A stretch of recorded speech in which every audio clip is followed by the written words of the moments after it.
ही घटना 1953 सालची. Boomers mill. Boomers मिलमध्ये एक महिला होती. अनिता डेक.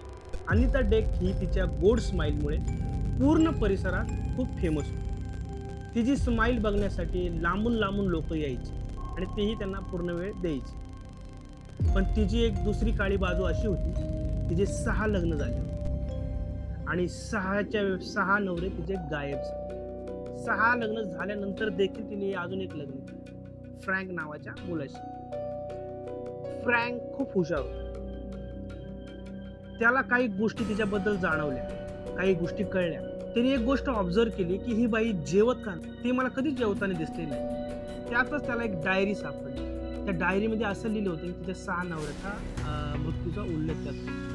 मित्रांनो, तिने तिचे 6 नवरे शिजवून खाल्ले, असं त्या डायरीमध्ये लिहिलं होतं. त्या डायरीमध्ये असंही लिहिलं होतं, की ज्या वेळेस काही लोकं तिला भेटायला यायचे, पाहुणे-रावळे मंडळी, त्यावेळेस ते तिचे नवऱ्याचे मांस शिजवून त्यांना चारायचे.